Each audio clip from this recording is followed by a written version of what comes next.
Mi nombre significa débil y obviamente nunca me ha gustado hasta hace poco que empecé a tomar conciencia de lo débil que he sido en muchas ocasiones y cómo eso me ha ido haciendo cada vez más fuerte. Cuando yo tenía 18 años, por una serie de motivos, me empecé a encontrar muy débil y lo acabé somatizando en una depresión que me duró bastante tiempo.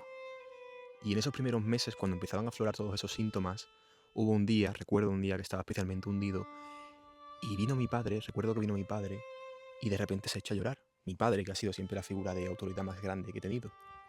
Y llorando como un niño, me rogó que no hiciera ninguna locura. Esa depresión poco a poco se fue curando y yo tuve la oportunidad de irme de casa, de descubrir que era lo que me gustaba estudiar y dedicarme a ello con pasión.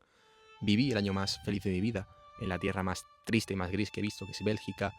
Viajé mucho, me enamoré, aprendí a escribir, aprendí a pelear. Y después de todo eso, años más tarde, mi vida empezó a torcerse otra vez por el camino que no era y acabé somatizándolo otra vez en una serie de síntomas depresivos. Por entonces yo estaba en Madrid y mis padres vinieron a verme y recuerdo ese día en el que mi padre se sentó al lado mía, pero esta vez simplemente me sonrió, me abrazó y me dijo: un día yo no voy a estar aquí para ayudarte cuando estés mal. Y aunque los síntomas de la depresión se me acabaron yendo y mi cerebro volvió a retener las dosis normales de serotonina, sí que se me quedó todavía esa desesperación, ese terror de pensar que incluso en los momentos más felices de mi día a día, todos esos momentos felices no se corresponden realmente con el sinsentido del mundo o con todas las desgracias que ocurren en el día a día. Yo no he sufrido auténticas desgracias en mi vida, gracias a Dios, pero sí lo he pasado lo suficientemente mal como para saber que a una madre que acaba de perder a su hijo en un accidente de tráfico no le puedes decir que todo pasa por algo. Que al chaval al que le detectan un tumor en el cerebro no le puedes decir que tiene que aceptar el absurdo del mundo y contentarse con ello. Cuando estás mal, tú no haces filosofía, no te sirve. Por mucho que yo intente darle a mi vida un propósito y un sentido, la muerte siempre está ahí para cortármelo, para arrebatarme todo ese sentido de raíz. Y sin embargo, ahora estoy en uno de los momentos creo que más felices o más llenos de mi vida. Hace unos meses, hace no mucho, una amiga me decía que yo era de las personas más libres que conocía. Y eso me chocó porque estaba justo pasando por una fase muy complicada de darme cuenta de aquellas cosas de las que había estado siendo esclavo durante mucho tiempo. Y ahí me di cuenta de que mi mayor dicha estaba precisamente en ser consciente de ello. Porque no por ser consciente de ello lo iba a arreglar o iba a ser más feliz, pero por lo menos al darme cuenta de mi libertad podía empezar a tomar las medidas de responsabilidad para ejercer mi derecho como humano, como ser humano, a ser feliz. Dostoyevsky decía que la conciencia es la mayor desgracia que tiene el hombre, pero que no la cambiaría por nada.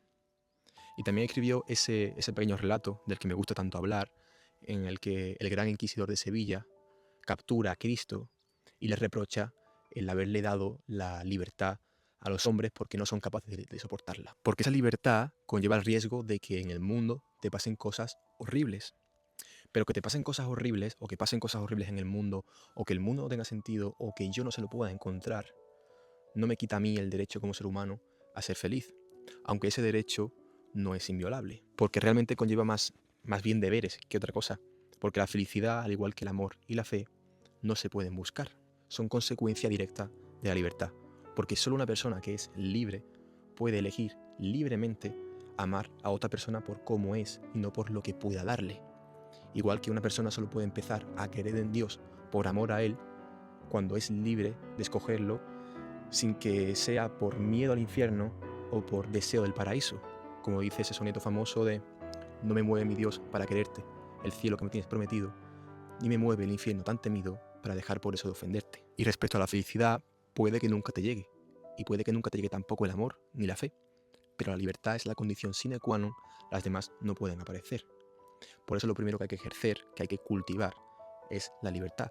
Y la libertad se produce, se conquista y se mantiene, y hace falta dinero, hace falta tiempo, hace falta fortaleza para aguantar los envites de la vida, cuando la vida te ponga situaciones que intenten arrebatarte esa libertad y esa conciencia. Es decir, la libertad y todos sus beneficios conllevan una responsabilidad que yo me he dado cuenta de que muchas veces no he sabido afrontar de la manera adecuada. Y es una tarea complicada porque una vez que te das cuenta de todas aquellas cosas de las que has sido esclavo y te liberas de ellas, lo que te espera realmente es un camino largo por el desierto en busca de una tierra prometida que quizá ni siquiera nunca llegue. Pero como nos enseñan los grandes héroes y los santos, los espíritus fuertes se forjan en el desierto. Y lo primero que hay que hacer para volverse fuerte de verdad, para soportar esos envites de la vida que intentan arrebatarte la libertad, es reconocer los propios errores y las propias debilidades. Pablo no significa tanto débil en el sentido de fragilidad, de debilidad,